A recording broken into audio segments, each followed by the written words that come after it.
Amazon FBA versus Shopify dropshipping. What's better, especially coming into 2024? And the reason you probably clicked on this video is because you want to know what makes you more money the fastest as a beginner. Now, the unfortunate truth is, before I get into any of this, is that there is no quick method on how to make money, especially with Amazon FBA and dropshipping. So I just want to clear that out of the way before we get into the rest of the video. And for the past 5+ years, I've made money online myself with both Amazon FBA and Shopify dropshipping. So I can tell you from experience all of these comparisons and all these differences that I'm going to get into with you in this video. So what I'm going to do for you here is divide the comparison into 5 different categories, and I'm going to list each category and show you the differences of each business. The 5 different categories we're going to be going through is time investment, money investment, the difficulty to learn, the stability of the business, and then what the ongoing management of running these businesses are. Hey, it's Editor Jack from the future. Just wanted to jump on here really quickly and talk about our Inner Seller Circle Discord. Now, this is a complete Discord I made, only launched a few days ago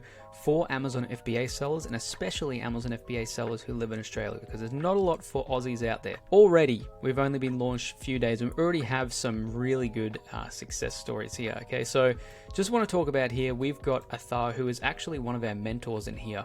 This is one of his Amazon seller accounts, 43,000, almost 44,000 in pounds in a single month. This was in the month of October.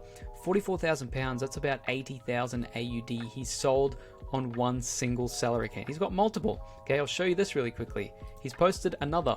This is year to date, 62,000 USD in his other seller account. So this is a US seller account. He's also got a UK seller account. So he's got multiple seller accounts. He is a multi-6-figure seller. So they're one of the guys that you're going to be learning from here in the Discord, which is really, really cool. This is one of my own clients. His name's Mo. He just started selling this week.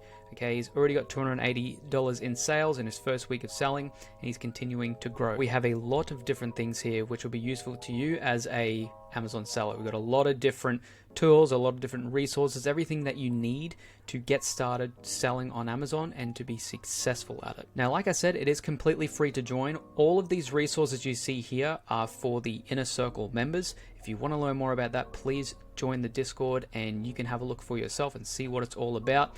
Okay, but for the free chat, it's free to join. You can come in here and ask questions. Everyone's been asking questions in here. It's great to see, but there's not really a full Amazon FBA community on Discord, especially for Aussies out there. Okay, there's not too many out there. I wanted to create something for you guys. So if you are interested in joining the Discord, please click the link down below. Like I said, it's free to join. Come in, ask some questions, get involved in the community. We'll be having some Q&As as well coming. The first one will most likely be later on this week.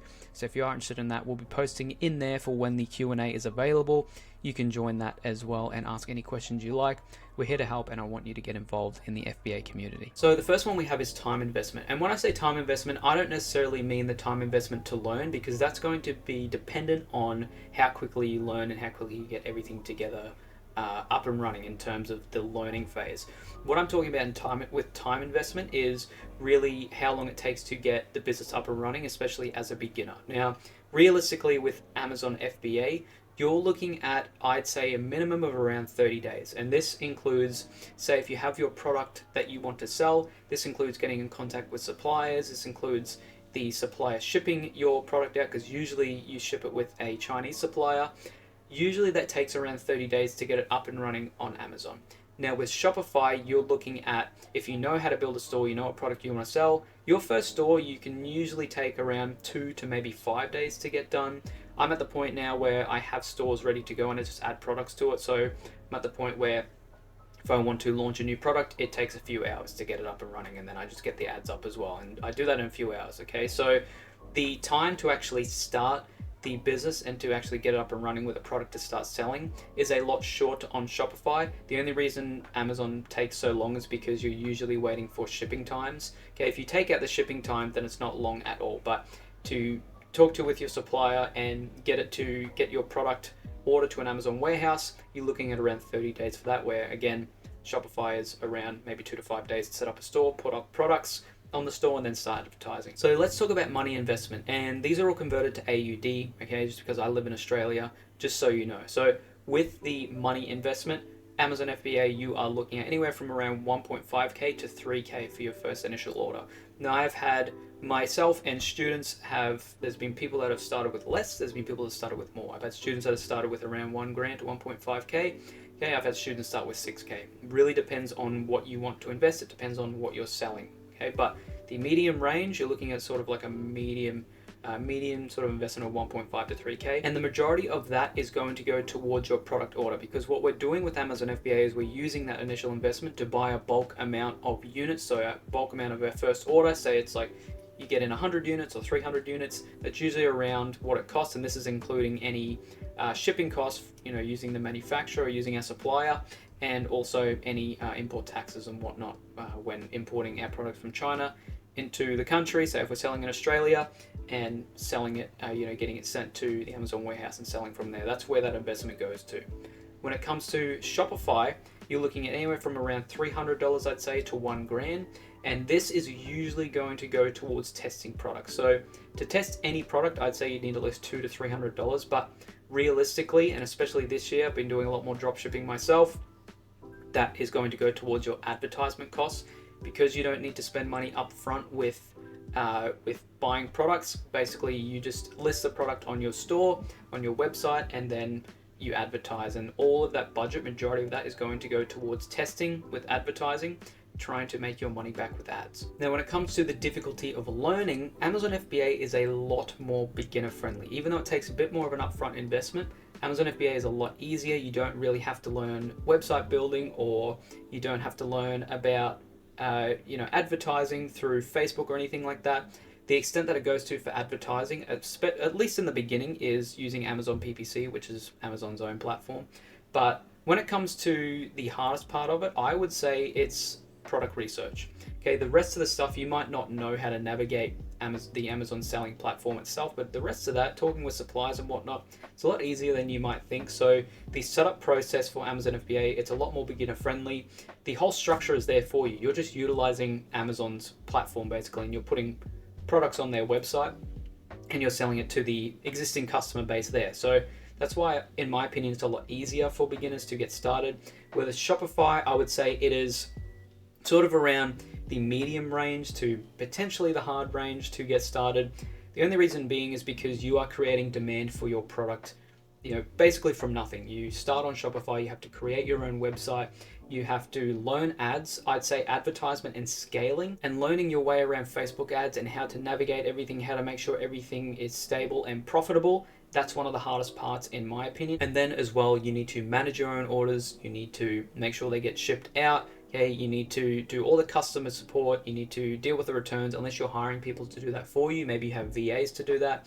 It's all on your shoulders. Where with Amazon FBA, Amazon's the one who deals with shipping, Amazon's the one who deals with returns. You may need to answer customer questions, but all you're really worried about here with Amazon FBA is just reordering inventory, keeping it replenished, and just keeping the sales coming. Again, Amazon FBA, I'd say, is very easy to learn, especially for beginners, where Shopify dropshipping, it's more the moderate to hard sort of level of learning, and that really comes to creating that demand from yourself. And obviously with advertising, that is one of the hardest things to wrap, for a beginner, it's the hardest things to wrap your head around from my experience. Let's look at the stability and consistency of the business, because this is one of the main things that no one really talks about. They talk about making the money, but they don't talk about how to continually, be stable and have a stable income, and make sure that it's something that you can actually have there as a good source of second income, or maybe you want it to be your main income. Okay, these are the things that not a lot of people talk about, because it's the most important thing. For doing it for 5+ years, this is one of the most important things. So with Amazon FBA, I'd say the ability to be stable, to have it as a stable income, is a lot higher than dropshipping. Okay, even though there's so much opportunity out there with dropshipping, I want to talk about why. So with Amazon FBA, once you establish your listing, once you start growing your sales, all it really comes down to make this income stable is to reorder inventory. If you have a really good month and you make good profit, then you reinvest it into another order of your product. You just get that second order shipped to Amazon, and the sales just keep on coming because you have your listing up on Amazon. It's already ranked, it's already up there. So say if you wanted to sell a coffee maker, say like a French press coffee maker, if you are selling a French press coffee maker, it's up on the first page. All you need to do is keep reordering inventory, because if it's up on the first page, people are already searching for your product. They're continuing to buy it. Okay, they're just basically buying off Amazon. Amazon ships it out for you, and all you need to worry about is to keep replenishing. And that's the goal with Amazon, is to just have it there. You just reorder the inventory, okay? And you can do that with multiple products on Amazon, okay? You don't have to just have one product. You can grow multiple. And once you get it to that point, that sweet golden point of having it be more consistent, it's just all about inventory management at that point. Maybe you change a few things up here and there, but really it's not too much management after you've got everything set up. It's a lot of front load work, but then after that gets easier as time goes on. Okay, so when it comes to Shopify dropshipping, the ability to be consistent and the stability of the business is a lot harder. And what I mean by that is, again, it comes down to the advertisements. So with your advertisements, you might have a really good month with Shopify dropshipping, but then it might drop off the next month, or you might have it good for 2 to 3 months and then it drops off. So that's when you need to go and maybe change your ads around. Maybe you need new ad videos, maybe you need new ad photos. These are things you need to think about. Maybe the product is something that's only a fad for like a little bit of time.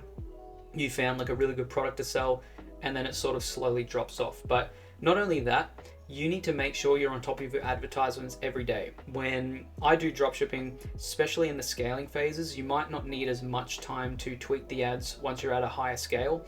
But especially in the beginning, when you're trying to make it profitable and you're trying to really make it a stable income, especially I'd say in the first few weeks, you need to be checking on your advertisements every single day, even multiple times a day. That's what I do.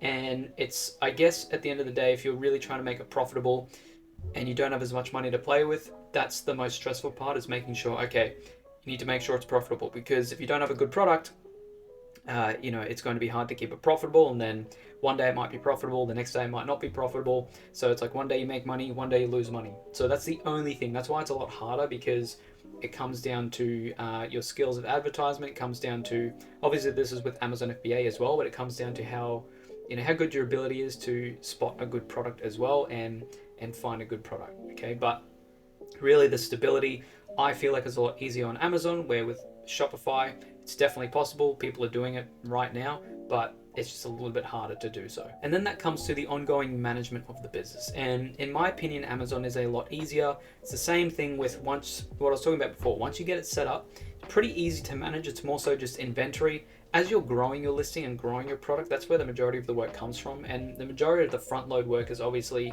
finding the product, which is the main thing. That's always the main, it's the hardest part in my opinion, but it's the most important. But once you find that product and you launch it on Amazon, if you have a good product, the rest of it kind of flows. Okay, it's the same thing with Shopify, but the management of the business is very, very simple for Amazon. Like I said, it's more so just inventory management at that point. Then once you start growing with more products and more listings, it's basically the same thing with management. It's just reordering inventory. Where with Shopify, the management of the business, it takes a lot more work over a longer period of time. It's not like you can just do a front load of work and then just let it go and just make it manage automatically, unless you already have VAs or unless you have systems put into place. But usually people don't do that until they get to a certain scale. Okay, as a beginner, there's a lot more management involved. When it comes to ads, you got to make sure that you're fulfilling your orders, because it's hard when you are scaling a product and then maybe you have a day or a week where you're not profitable, you're losing money. You still have to fulfill those orders. Even if you are losing money, you still have to fulfill those orders. You still got to see that money come out of your account. Okay, and no one talks about that. Everyone talks about the profit. It's really easy to do stuff when you're profitable, but when you're not profitable, they're the hard parts of the business. Okay, so it's not always going to be profitable, especially in the beginning, but the more you develop these skills, the more profitable it's going to be. Okay, but in terms of management, Amazon FBA, I would say, is quite easy to manage, especially the longer you do it. And then Shopify, it's a similar thing, but I'd say it's more of like a moderate sort of difficulty to manage at the end of the day. So as my final verdict, I don't have a specific preference for you. I'm not going to tell you to do one or the other. These are my experiences. These are things I've learned over the 5+ years of doing both businesses. Now I have more knowledge of Amazon FBA, and I've taught a lot more people on how to do Amazon. I've found that it's a lot easier for beginners to get started with Amazon, even though there's a bit more of an upfront investment, I'd say. Not a lot more, just a bit more of an upfront investment, and it takes a little bit more time to get up and running. Even so, I think the systems that Amazon have there, the actual platform itself is a lot easier. That's just my experiences, okay?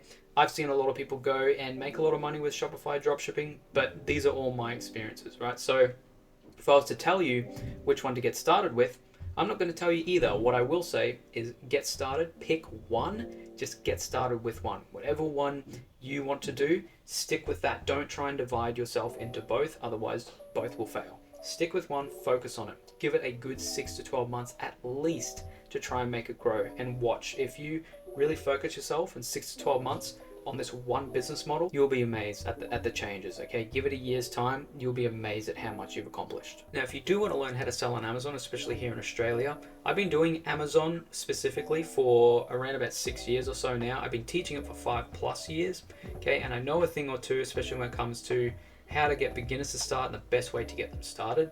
I've taught over around 2,500 Aussies now on how to get their Amazon FBA businesses up and running. So if you are interested in that, be the first link down below. If you have any other questions about these business models or how to start them, please let me know, comment down below, and also make sure to check out the Discord. That'll be linked down below as well. I probably already talked about it somewhere in the video, but we have a free Amazon FBA chat, okay, free Amazon FBA Discord that is made for Aussies. Okay, not a lot of people talk about the Aussies out there. All right, so that's what I'm doing for you guys. But hope you guys enjoyed this video.